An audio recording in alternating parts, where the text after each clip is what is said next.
अंग विलेपन पूजना, पूजो धरि घनसार, उत्तर पैड़ी पंचमा, दान विघन परिहार, दान विघन परिहार।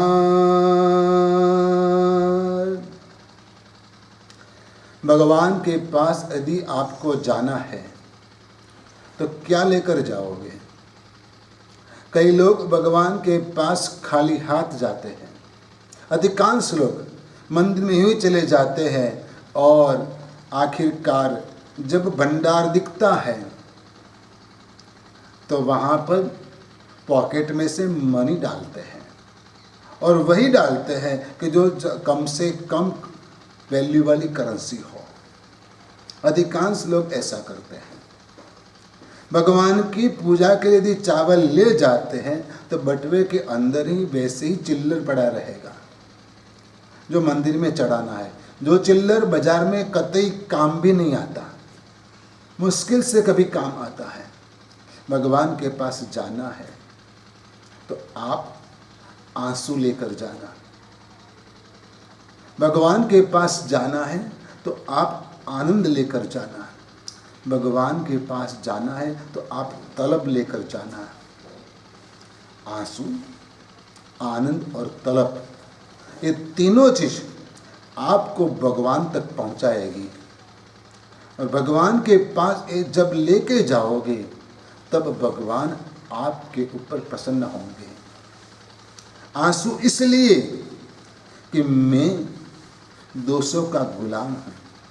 हे प्रभु, मैं दोषों का गुलाम हूँ क्योंकि मैं बहुत ही दूषित हूँ। बहुत दोषों का सेवन मैं करता हूँ, बहुत पाप करता हूँ, और इसके आंसू लेकर भगवान के पास जाना है। आनंद इसलिए कि प्रभु आप मिले हो, आपका धर्म मिला है, आपका मार्ग मिला है, और इसलिए मुझे आनंद है। और तलब इस बात की कि प्रभु मैं आपके जैसा कब बनूं। ये तीन चीज यदि आप भगवान के पास लेकर जाओगे तो भगवान आपके ऊपर प्रसन्न हो जाएंगे। भगवान के चरण की शरण आपके ये आंसू को भुला देगी, आपके दोषों को मिटा देंगे। भगवान के चरण की शरण आपके तलब को मिटा देंगे, और भगवान के चरण की शरण आपके आनंद को शाश्वत आनंद में परिवर्तित कर देंगे। भगवान की यह ताकत है, और इसलिए आपको भगवान के पास भगवान की पूजा करने के लिए जाना है।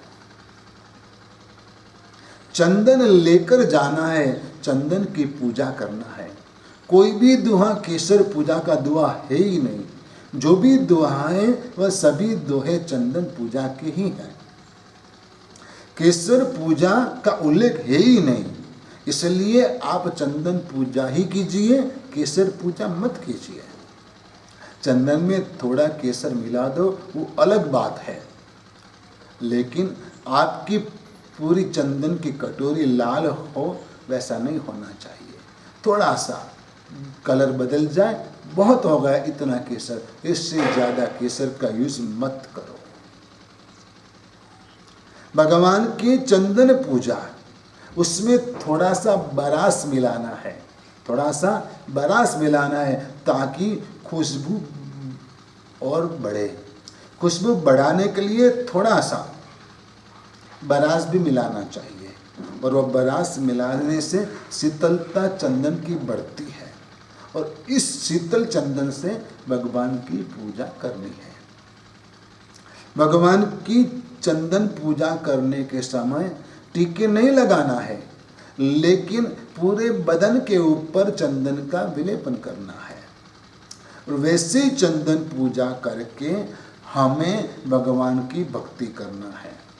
और ये चंदन पूजा करते हुए जो यह अंतराय कर्म है और अंतराय कर्म के 5 मुख्य जो पेटा विभाग है उसको उत्तर प्रकृति कहते हैं।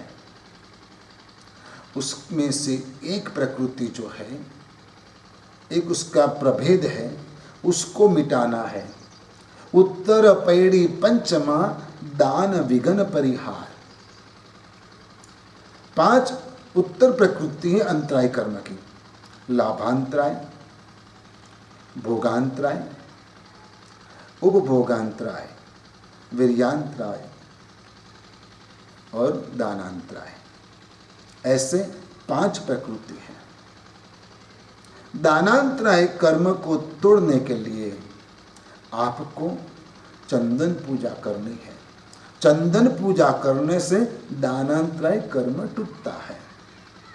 ये दानांतराय कर्म कैसा है कि यदि आप देना चाहते हो फिर भी आप दे नहीं पाते हो, आपके पास होते हुए भी आप दे नहीं पाते हो, वैसा दानांतराय कर्म है। आपको आपके बेटे, परिवार के दूसरे सदस्य दान करने से रोकते हैं, और कहीं आप खर्च करो तो कोई मना नहीं करता, लेकिन सत्कार्य में यदि आप खर्च करते हो तो लोग आपको परेशान करते हैं, कुछ न कुछ कहते हैं, सुनाते, बाधा डालते, विघ्न डालते। यह दानांतराय कर्म है। और ऐसे दानांतराय कर्म को तोड़ने के लिए आपको भगवान की भक्ति करनी है। और भगवान की भक्ति करने में आपको चंदन की कटोरी भर के पूजा करने के लिए खड़ा रहना है। और यह पूजा की ढाल जो है वह आपको बोलनी है। जो व्यक्ति भगवान का नाम लेता है वह धन्य है। जो व्यक्ति भगवान की पूजा करता है वह धन्य है। बाकी तो कोई वैल्यू नहीं, कोई मतलब नहीं। वैसे लोगों का जीवन बेकार है। दूसरे लोग तो कैसे हैं कि जैसे ये मनुष्य जीवन रूपी हल पाकर साथ में कामधेनु गाय को जोत कर जहर की खेती कर रहे हैं। इतना बढ़िया मनुष्य जन्म मिला और साथ ही भगवान महावीर का धर्म मिला, प्रभु का धर्म मिला, जिन्हें शासन मिला, और फिर भी आप यदि भगवान का नाम नहीं लेते हैं, भगवान की भक्ति नहीं करते हैं, तो मानो कि आप कामधेनु गाय से खेती कर रहे हो। खेती में उसको जोड़ दिया है हल के साथ, और फिर आप बो रहे हो तो सिर्फ जहर, पाप ही प्राप्त कर रहे हो, पाप कर्म ही बंद कर रहे हो। तो आपके जैसा कोई मूर्ख मनुष्य दुनिया में नहीं होगा। इसलिए आपको भगवान की भक्ति करने के समय जब आप पूजा में जाते हैं तब कम से कम किताब लेकर बैठना, और गाने वाले जो भी है वो जो ये ढाल पूजा की गाते हैं उसमें आप जुड़ना। यदि आप नहीं गा पाते हो तो कोई बात नहीं, लेकिन आप ये शब्दों को कान में धरना, सोचना कि ये क्या कहने जा रहे हैं। कर पी भूंडो संसार मारे, जय म कपिला नारवाला। दान न दीदु मुनिराज नेरे, श्रेणी कने दरबार वाला। कर पी भूंडो संसार मारे, जय म कपिला नारवाला। इस दुनिया के अंदर कृपण जैसा, कृपण मनुष्य जैसा बेवकूफ मनुष्य कोई नहीं है, उसके जैसा बुरा मनुष्य कोई नहीं है। कृपणता बहुत बुरी चीज है, जो होते हुए भी देते नहीं है।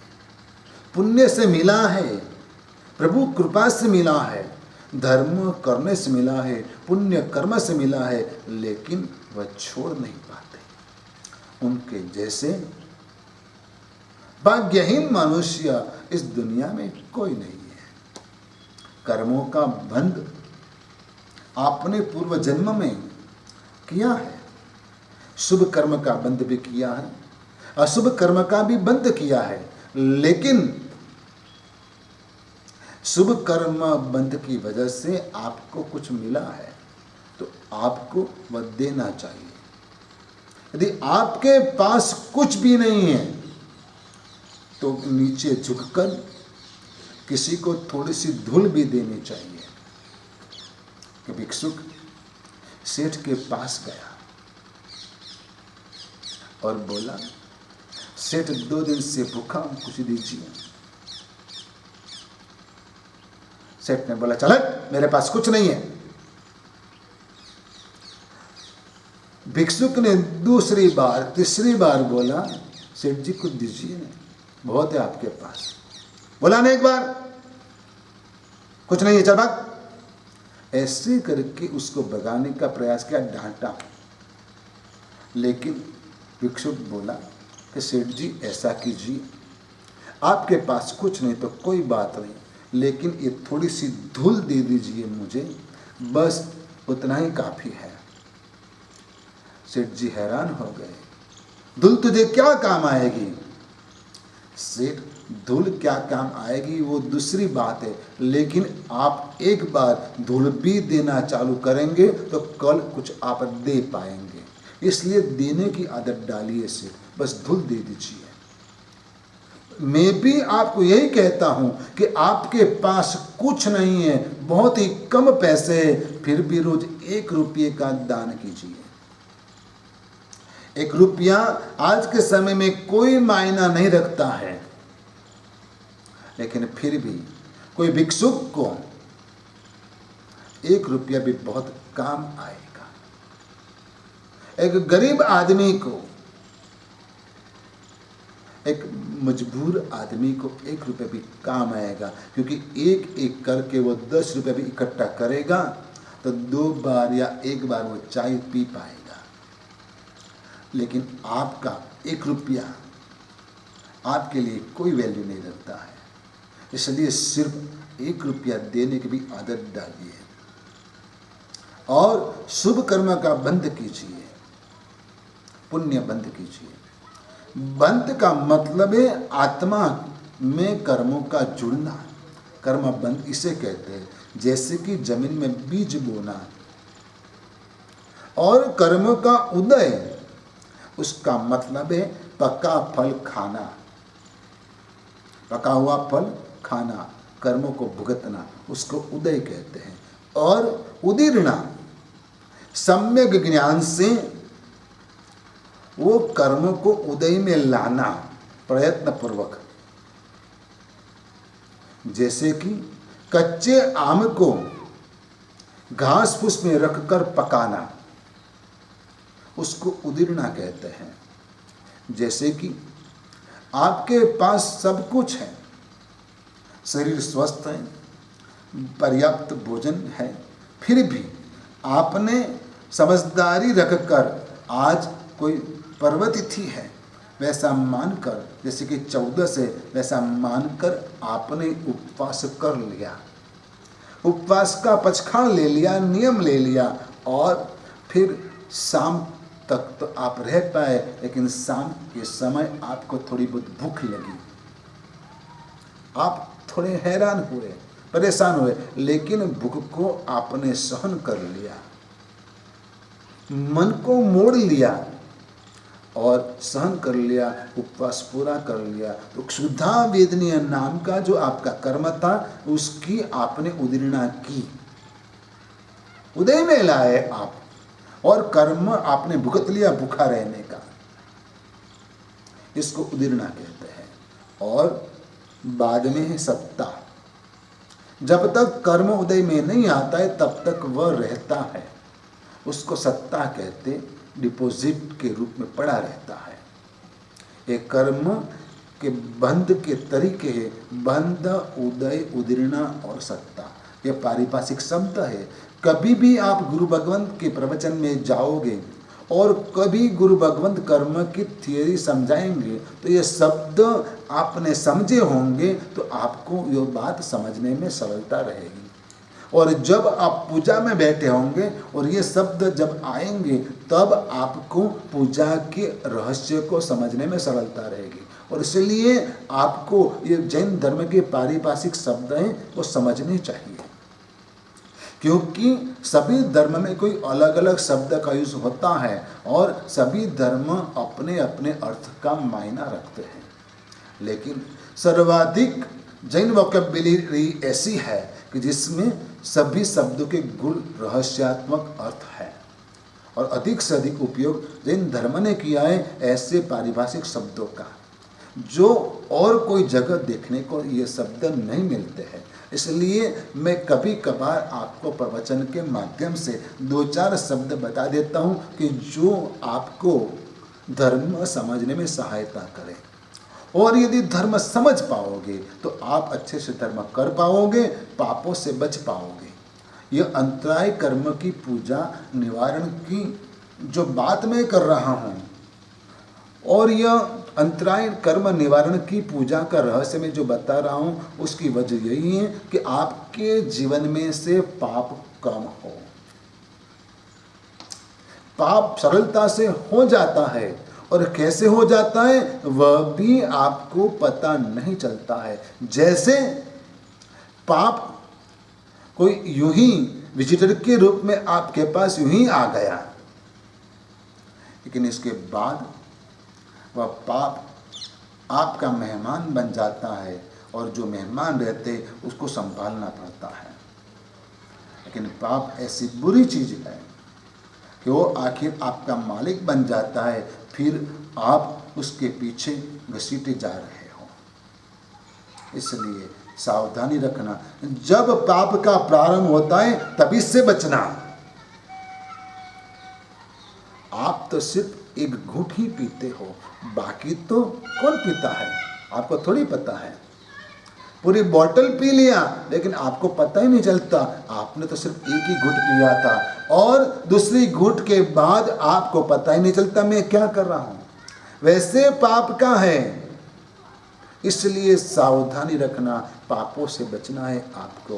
करपी भूंडो संसार मारे, करपी भूंडो संसार मारे, जैम कपिला नार, दान न दीधु मुनिराज नेरे श्रेणिक ने दरबार।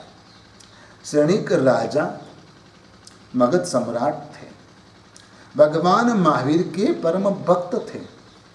उनके दरबार के अंदर कई सेवक सेविकाएं थे और उनमें से एक दासी थी जिसका नाम कपिला,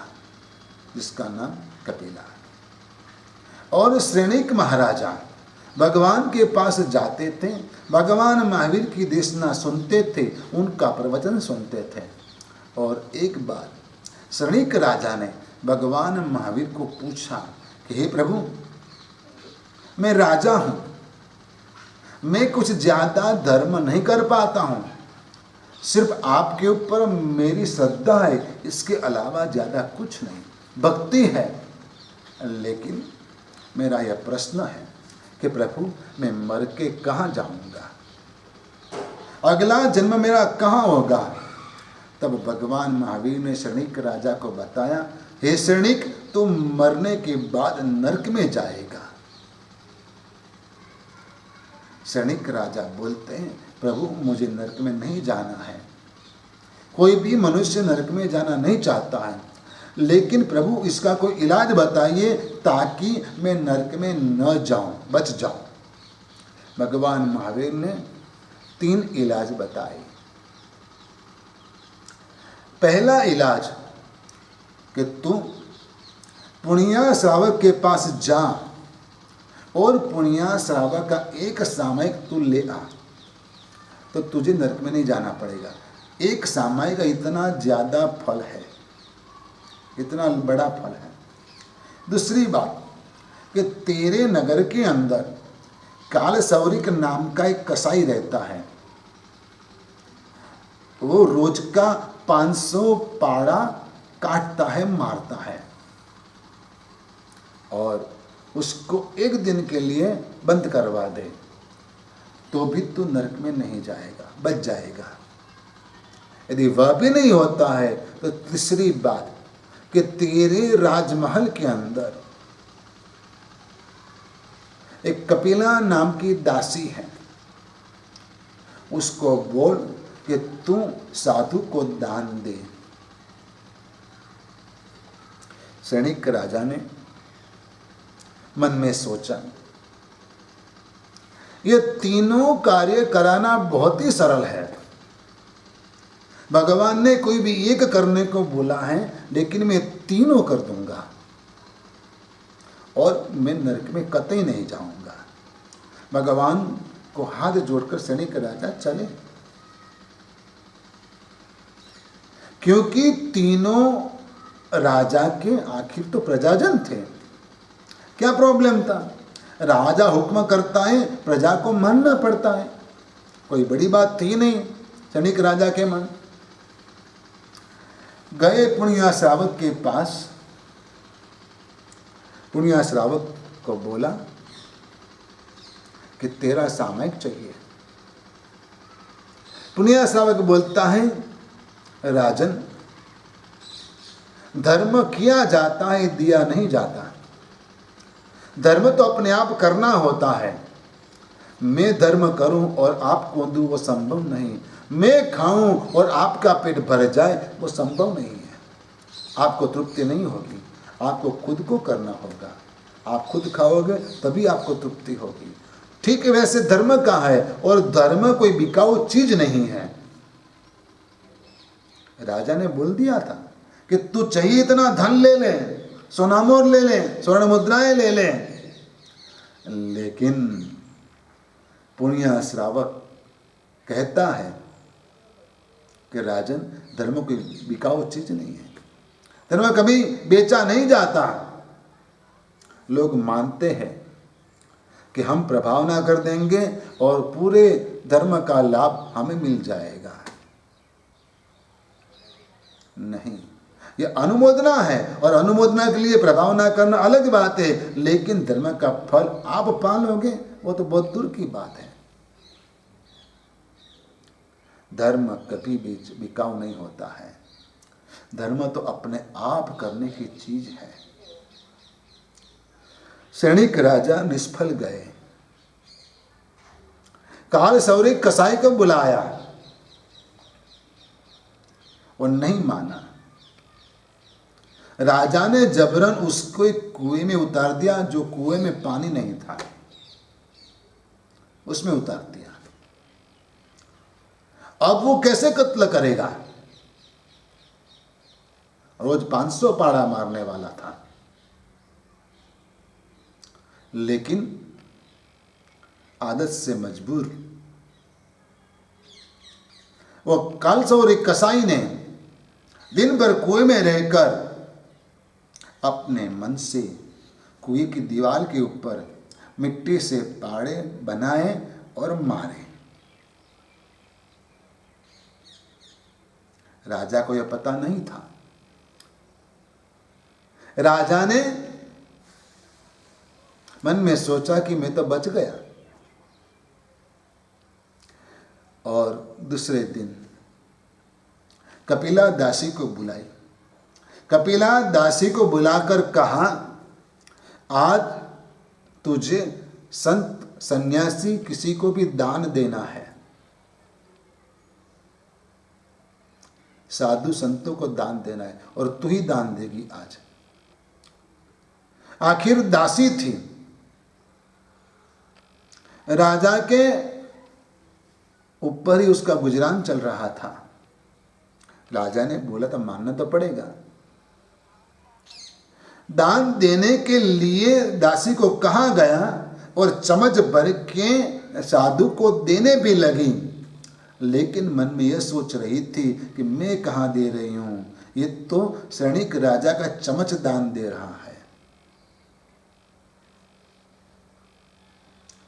सैनिक राजा समझे कि कपिला दान दे रही है और मैं नरक से बच रहा हूं। जब सैनिक राजा भगवान महावीर के पास गया, प्रभु मैंने ये कार्य किया, सामायिक तो नहीं मिला, लेकिन कालसौरी कसाई को कुएं में उतार दिया, उसने हिंसा ही नहीं की, और कपिला दासी ने मेरे सामने ही साधु को दान दिया। भगवान महावीर सर्वज्ञ थे। उन्होंने कहा, सैनिक नहीं, तू जैसा सोचता है वैसा नहीं हुआ है। कालसौरी कसाई में ने कुएं में रहकर भी हिंसा की है, और कपिला दासी ने दान देते हुए भी दान नहीं दिया है। वह तो मन से ही सोच रही थी, मैंने कहाँ दान दिया, ये तो सैनिक राजा का चमच दे रहा है। कृपण लोग ऐसे होते हैं, दूसरे की चीज भी दान में नहीं दे पाते हैं। जो दूसरे ने दिया है कि तू दान करना, वह भी नहीं कर पाते हैं। ऐसे कृपण लोग दुनिया में दानांतराय कर्म का बंध करते हैं, भयंकर रूप से। उसका उदय भी होता है दानांतराय कर्म का, और वह बंध भी ऐसा ही करते हैं। मैंने देखे ऐसे लोग जिसको दादाजी धन सुपुर्द करके गए थे कि बेटे मेरे पीछे इतना खर्च करना धर्म मार्ग में। बेटे ने होशियारी जताई, दादाजी जो देकर गए थे वह फंड रिजर्व फंड में रख दिया, फिक्स डिपॉजिट में डाल दिया, और उसका सूद जो आता है वही धर्म मार्ग में यूज करने का तय किया। दादाजी ने ऐसा बताया तो नहीं था कि बेटा तो ऐसा करना। दादाजी ने तो कहा था तो धर्म मार्ग में खर्च कर देना, लेकिन मनुष्य की कृपणता ऐसी बुरी होती है कि जो दूसरे का धन भी दान देने के लिए तैयार नहीं होने देती है। सैनिक ने दरबार दान न दीधू, मुनिराज ने रे सैनिक ने दरबार। हाँ, कपिला दासी ने दान नहीं दिया, सैनिक राजा के दरबार भी उसने दान नहीं दिया। बहुत बुरी आदत है कृपणता, कंजूसाई, आपका दोष है, आप उसको छोड़ो। करपी शास्त्र न सांभळे रे, तिणे नवी पामे धर्म वाला। धर्म विना पशु प्राणी आरे, छांडे नहीं को कर्म वाला। करपी भुंडो संसार मारे, जय मन कपिला नारस वाला। भगवान महावीर के समय में मगध के अंदर एक बहुत बड़ा चोर था, लुटेरा था। उसका नाम था लोहखुर। लोहखुर लुटेरे के बेटे का नाम था रोहिणी। लोहखुर लुटेरा इतनी चोरी वगैरह करने के बाद भी, लूटपाट करने के बाद भी राजा के सैनिकों से बचता हुआ भागता था, कभी पकड़ा नहीं गया था। आखिर उनकी उम्र हुई, बुढ़ापा आया, रोहिणी चोरी में मग्न होने लगा। रोहिणी को सिखाया गया कि चोरी कैसे की जाती है, लेकिन रोहिणी कोई रूप से, कोई ने कोई प्रसंग से महामंत्री भाई कुमार के साथ भी रिश्ता रखता था।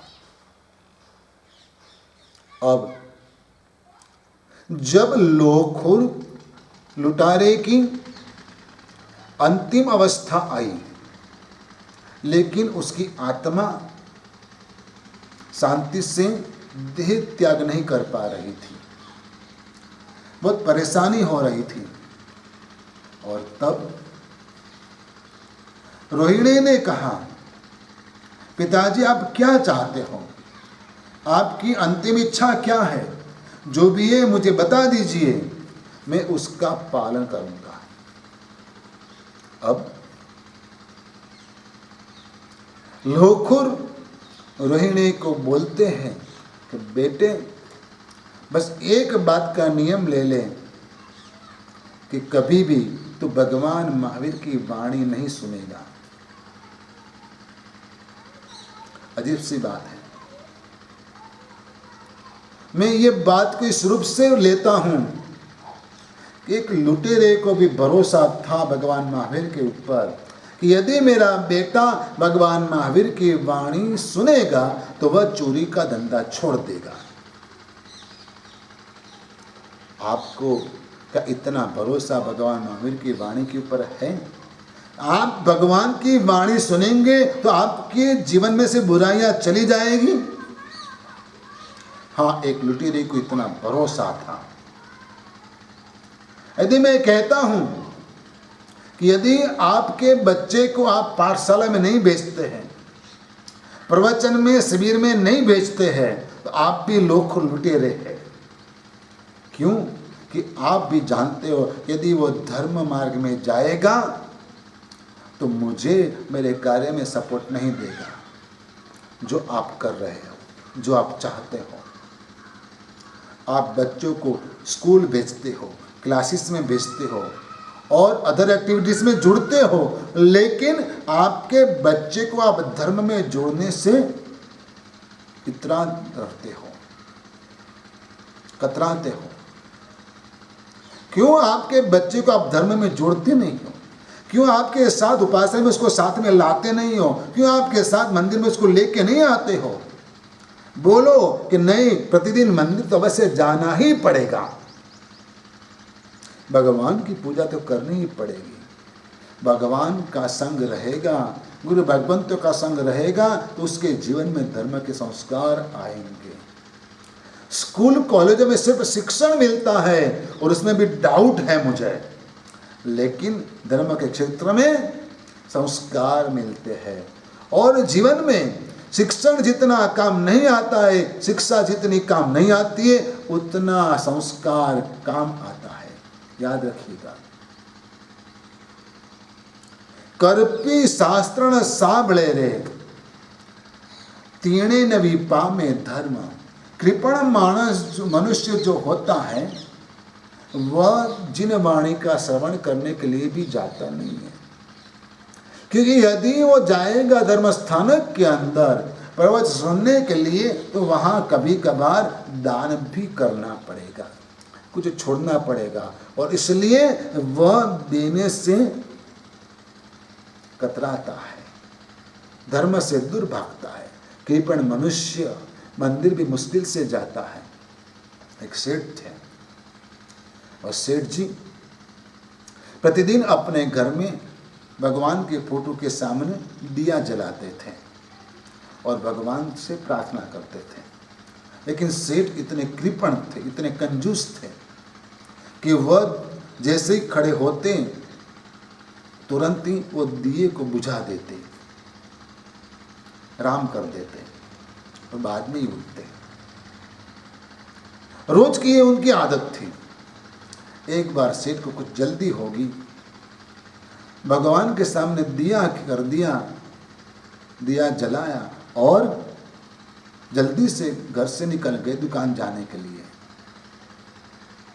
आधे रास्ते पहुंचे सेठ जी, उनको याद आया, अरे मैं जल्दबाजी में भगवान के सामने जो दिया जलाया था वो राम करने का भूल गया।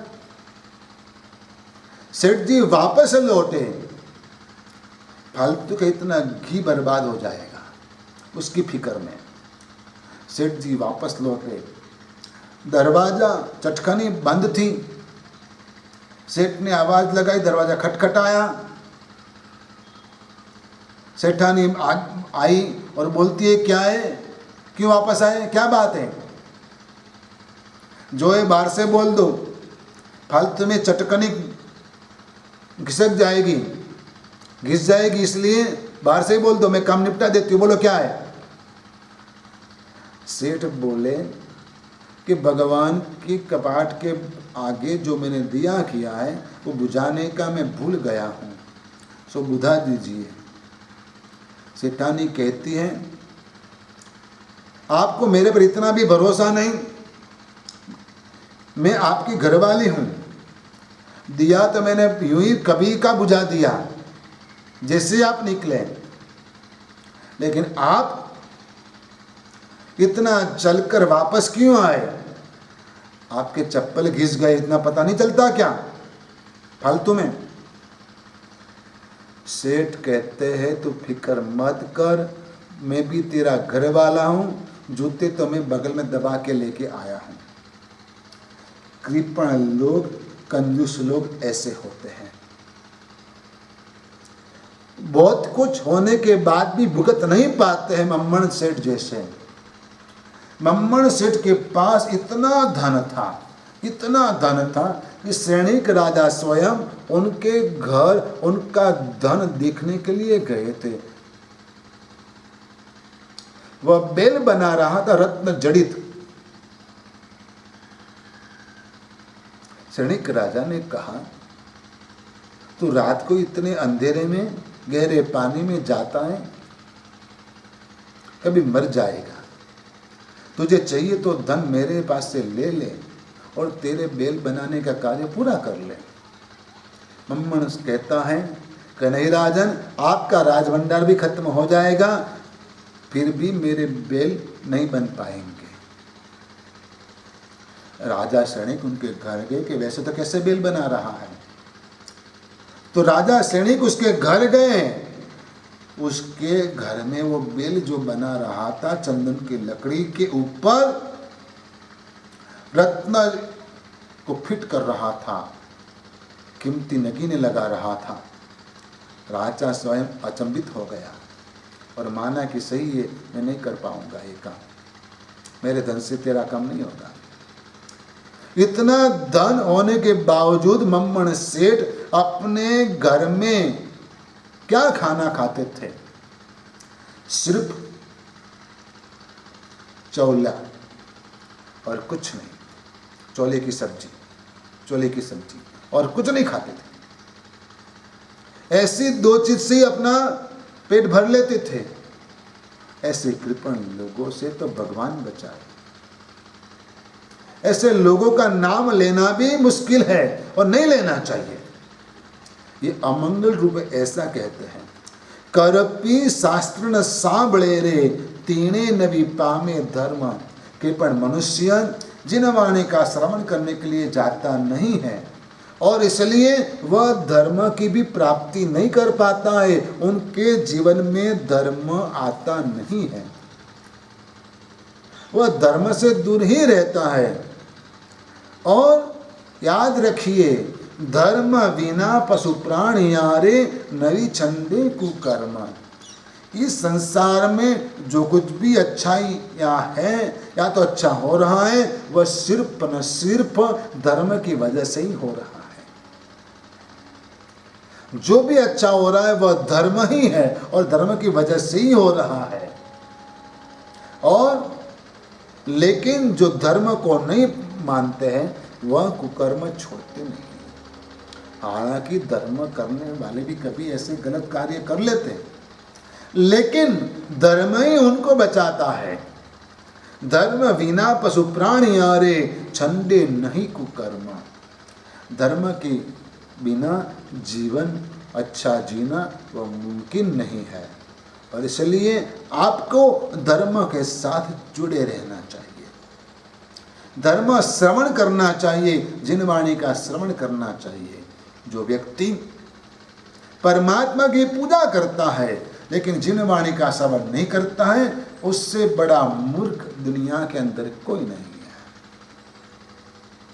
क्योंकि वह समझता है कि मैं ही पुण्यवान हूँ और मैं भगवान का सच्चा भक्त हूँ, लेकिन वो भूल जाता है कि भगवान की वाणी क्या है। वो जब तक मेरी समझ में नहीं आएगा तब तक मैं भगवान का भक्त कैसे बन पाऊंगा। सिर्फ रूटीन में आकर धर्म क्रिया कर लेना वह धर्म नहीं है। धर्म तो हृदय के भावों से होता है और इसलिए हृदय में यह धर्म आपका उतरना चाहिए। आपके हृदय में धर्म उतरना चाहिए और धर्म जब जीवन में आएगा तभी आपके जीवन में से कुकर्म जाएंगे। आपको भगवान के प्रति प्यार है, भगवान के प्रति भक्ति है, तो आपको सभी जीवों के प्रति भी प्रेम भाव रखना होगा, क्योंकि भगवान के लिए एक भी जीव पराया नहीं है। भगवान को कोई भी जीव के प्रति द्वेष भाव नहीं है। भगवान सभी जीवों के प्रति प्रेम भाव रखते हैं, करुणा भाव रखते हैं और इसलिए आप इस संसार में चैन से जी पा रहे हो। भगवान को बोलो कि हे भगवान, मैं दोषों का महासागर हूं और तू करुणा का महासागर है। इतने दोष मेरे में है कि मैं आपके सामने खड़ा रहने के लिए लायक नहीं हूं, काबिल नहीं हूं। फिर भी आपकी करुणा की वजह से मैं आज आपके सामने खड़ा हूं। भगवान की भक्ति करना है तो यह बात आपको समझनी होगी। और भगवान को जिसके प्रति प्रेम है वह सभी के प्रति आपको भी प्रेम जगाना पड़ेगा और वह है सभी जीवों के प्रति मैत्री भाव। जीव मैत्री चाहिए।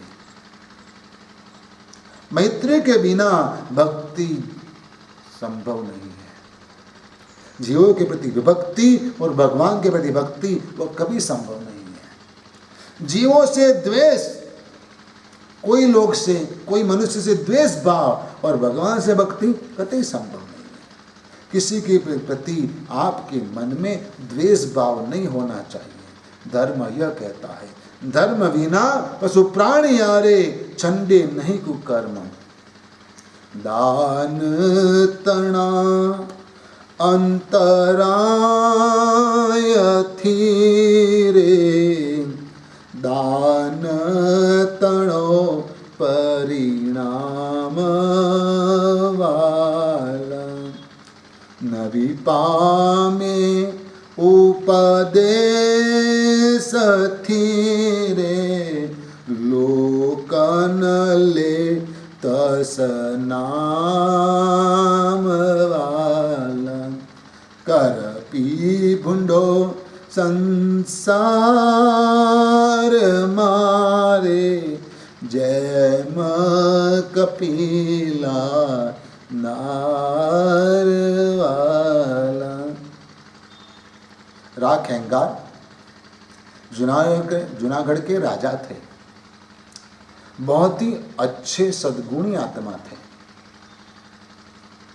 उनके जीवन में बहुत ही अच्छाइयाँ थी और उनके राज्य में प्रजा सुख चैन से जी रही थी।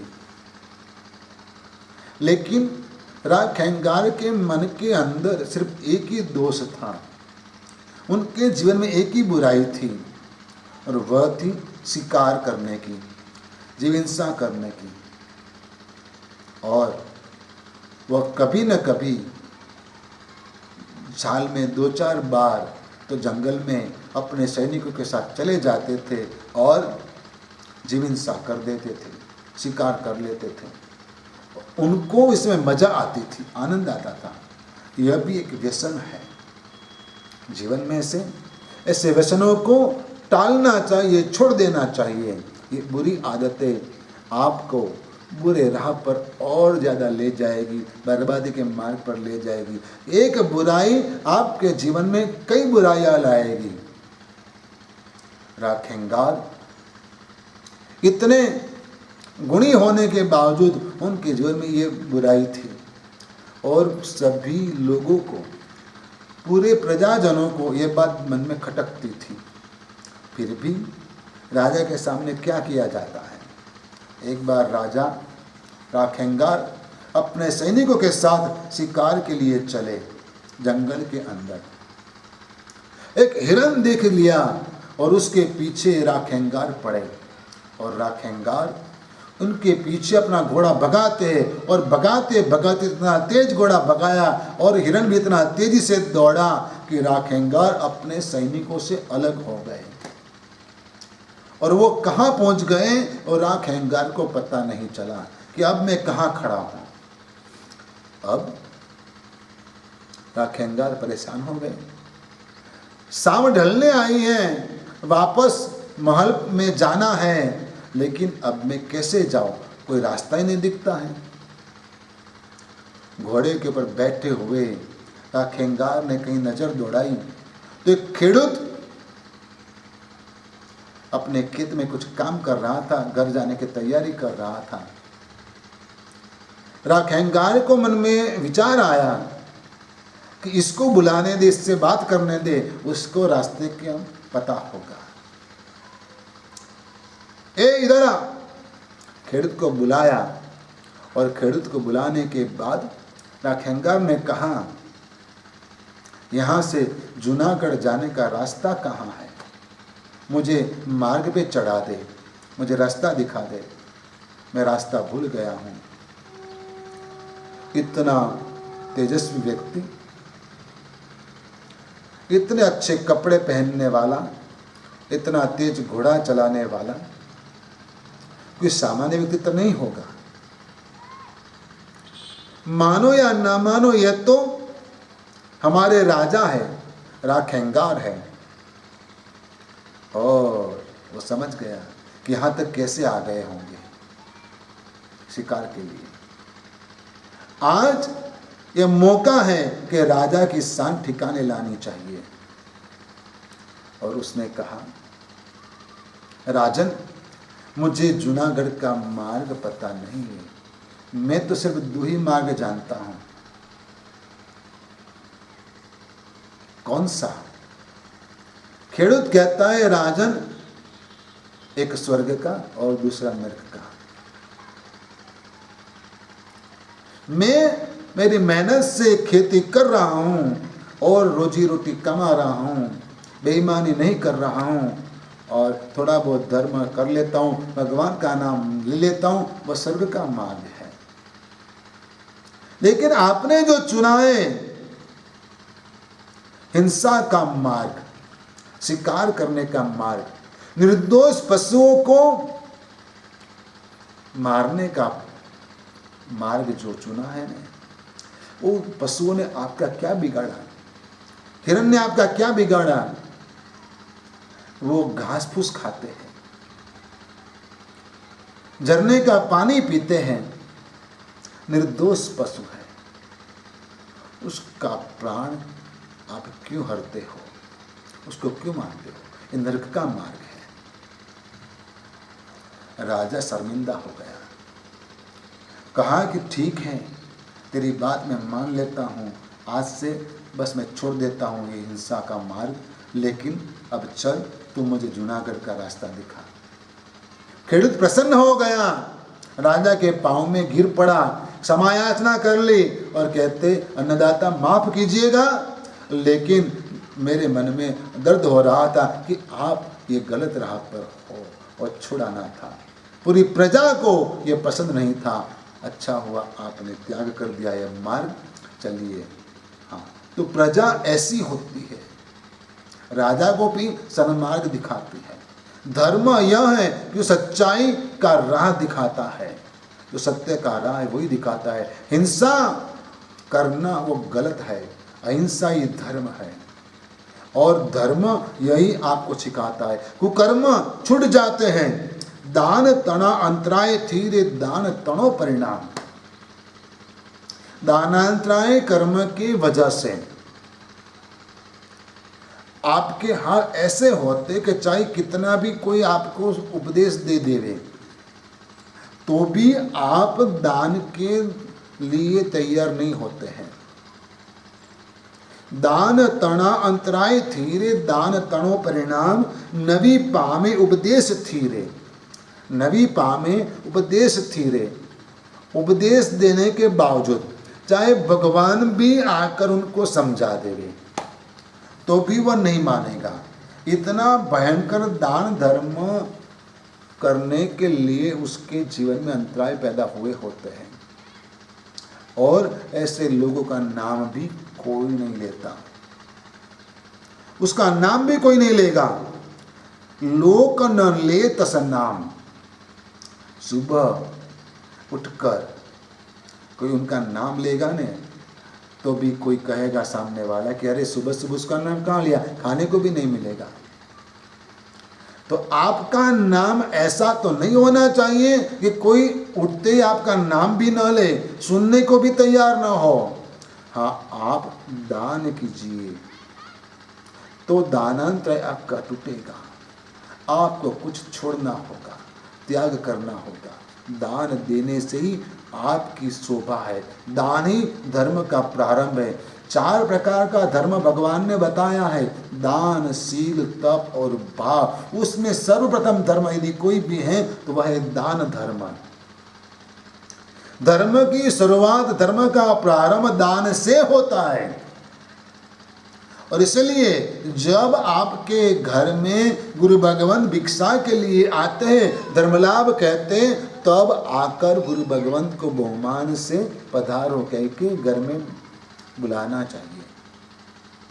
आपके घर में रसोई में आपकी धर्मपत्नी है, आपकी बहन बेटी, आपकी बहू है, लेकिन फिर भी आपको सोफे से खड़ा होकर गुरु भगवंत का बहुमान करके वहां जाना चाहिए और आपको भी कुछ देना चाहिए। अधिकांश हमें गोचरी बहराने के लिए महिलाएं तैयार होती है और वही बहराती है। श्रावक मुश्किल से घर में होते हुए भी बाहर नहीं आते, आना उसको कठिन लगता है। और कभी उसकी धर्मपत्नी कहती है कि आज घर पे हो तो गुरु भगवंत को दो, दान दो, लाभ लो, बहराओ। तब वो क्या कहता है मालूम है क्या, तू परोस दे, चल कोई बात नहीं, मैं खड़ा हूं।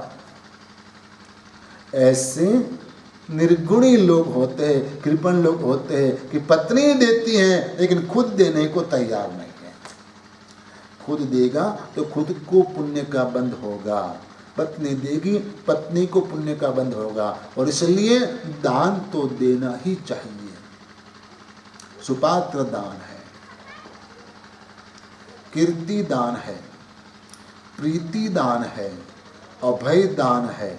वैसे दान के कई प्रकार है, लेकिन सर्वश्रेष्ठ दान यदि कोई भी है तो वह है सुपात्र दान। यानी कि साधक क्षेत्र में जिन मंदिर, जिन प्रतिमा, जिन आगम वगैरह साध क्षेत्र, साधु साध्वी, श्रावक श्राविका वगैरह, जीवदया वगैरह अच्छे क्षेत्र में कुछ व्यय करना धन का, वह सुपात्र दान है। और सर्वश्रेष्ठ दान गुरु भगवंत को गोचरी बहराना, गुरु भगवंत को रहने के लिए जगह देना, बस्ती दान करना, यह सब सुपात्र दान में आता है। याद रखिएगा, आपको आपके जीवन में ये संस्कार आपकी आत्मा के ऊपर डालना है। और इसलिए जब भी मौका मिले तो गुरु भगवंत को बहराना, लेकिन विवेक से बहराना, जल्दबाजी मत करना। गुरु भगवंत का ध्यान आपके सामने हो तभी आप पात्र में डालिएगा, तभी आप पात्र में रखिएगा। गुरु भगवंत और कहीं बह रहे हैं दूसरे के सामने देखकर और आप यूं ही साइड से डाल देते हो तो वो गलत है। ऐसा उत्साह में आकर भी मत करना। गुरु भगवंत कहते हैं उससे थोड़ा बहुत ज़्यादा आपके भाव दिखाने के लिए कि बहरा हो, रखो सामने, लेकिन यूं ही सब डाल दो मत। वो विवेक नहीं है, वो उचित नहीं है। आपके भाव अच्छे हैं लेकिन आपको थोड़ा समझना भी चाहिए। गुरु भगवंत को जितना खौफ है उतना बहराओ, भाव दिखाओ। गुरु भगवंत और कुछ भी लाभ हो तो दीजिएगा, गुरु भगवंत दूसरी बार पधारिएगा, लाभ दीजिएगा, वैसा बोलो, लेकिन यूं ही डालो मत। विवेक नहीं। दान धर्म सर्वश्रेष्ठ धर्म है। और कृपणता अति साभड़ी रे, नावे घर अणगार वाला, विश्वासी घर आवतारे, कल्पे मुनि आचार वाला। हाँ, जो साधु भगवंत को पता चल जाता है कि यदि यह मनुष्य बहुत बड़ा कंजूस है, कृपण है, तो उसके घर साधु भिक्षा लेने के लिए जाते नहीं हैं। ऐसे घरों में साधु को भिक्षा के लिए नहीं जाना चाहिए, यह साधु का आचार है। क्योंकि यदि साधु भिक्षा के लिए ऐसे घर जाएगा तो साधु की अपमान होने की पूर्णतः संभावना है। और दूसरी बात कि यदि वह मजबूरन कुछ दे भी देगा तो भक्ति भाव से नहीं देगा तो वह खाना साधु को हजम भी नहीं होगा। साधु की साधना में वह अन्न सहायता भी नहीं करेगा, साधु को परेशान कर देगा। इसलिए ऐसे घरों में साधु भिक्षा के लिए भी नहीं जाते हैं। एक बार मैं गोचरी के लिए गया था, एक बहन जी ने मुझे आग्रह किया था कि महाराज साहब गोचरी के लिए पधारना। अब मैं घर गया, धर्मलाभ बोला पधारो करके मुझे बुलाया। मैं गया गोचरी के लिए। माँ जी बोले महाराज साहब रोटी दाल सब्जी क्या खाप है।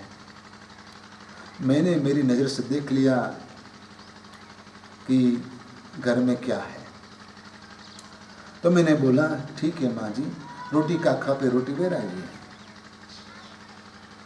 माँ जी ने सामने सवाल किया, महाराज एक रोटी लूं या दो रोटी लूं? हाल देखो आपके कि क्या हाल आपने बना रखा है। कभी भी गुरु भगवंत को वैराने के अवसर पर ऐसा नहीं पूछा जाता। गिन गिन के वैराने का होता ही नहीं है। खाने के लिए बैठते तो कोई गिन गिन के खाता भी नहीं है। यदि कोई गिनता है तो मां ना बोलती कि बेटा खाने के समय कोई गिनती नहीं करना चाहिए। कितना खाया, कितनी रोटी खाई, नहीं गिनना चाहिए। लेकिन कृपण लोग कभी ऐसे होते हैं। और आज आपकी लाइफस्टाइल ऐसी हो गई है कि आपके घर में गिनी हुई रोटी बनाई जाती है, क्योंकि आपके घर में सिर्फ 2 या 4 व्यक्ति होते। कितने लोग होते हैं? उसमें से सभी का खाने का समय अलग अलग होता है। कोई टिफिन लेकर जाता है, कोई 2 बजे खाता है, कोई 1 बजे खाता है, और ऐसे चलता है। तो साधु भिक्षा के लिए आएगा तो आपके घर में तैयार क्या होगा और कितना होगा? साधु को आप सुपात्र दान कैसे दे पाओगे? पहले के समय के अंदर जब जॉइंट फैमिली रहते थे तब साधु को गोचरी के लिए कोई प्रॉब्लम नहीं होता था और निर्दोष गोचरी यूं ही मिल जाती थी। और साधु का आचार यही है कि जहां पर निर्दोष गोचरी मिलेगी वैसा उनको पूर्ण विश्वास है, वहीं वेरने के लिए जाते हैं, सबके घर नहीं जाते। कई लोग तो गुरु भगवंत को भिक्षा के लिए जाते हुए देखकर भी पधारो इतना भी विवेक नहीं करते, विनती नहीं करते हैं। उसमें से भी वो जाते हैं, इतने भी उसमें संस्कार नहीं है। वो हमारे महाराज हैं, हमारी पहचान वाले हैं, हम उनको नहीं मानते हैं, वो दूसरे समुदाय के हैं, वो ऐसे हैं, वो है। गलत है ये सोचना। यह सोच आपको धर्म से दूर ले जाएगी। कृपया ऐसा मत सोचे। गुरु भगवंत को आपको भक्ति से रहना है। गुरु भगवंत इसी के घर जाते कि जिसके भाग्य खुले होते हैं, जिसका भाग्योदय होता है उसके घर में ही गोचरी जाते, बाकी के घर गोचरी जाते नहीं गुरु भगवंत। तो आप मन में दान देने का भाव रखें और आपके दानांतराय कर्म को तोड़ने का प्रयास कीजिए। और इसलिए भगवान की भक्ति कीजिए, भगवान से विनती कीजिए कि प्रभु हमारे जीवन में दानांतराय कर्म का यदि उदय है तो हमें उससे मुक्त करिए। बस आज इतना कहकर मैं मेरा प्रवचन पूर्ण करता हूँ। धर्मलाभ आशीर्वाद।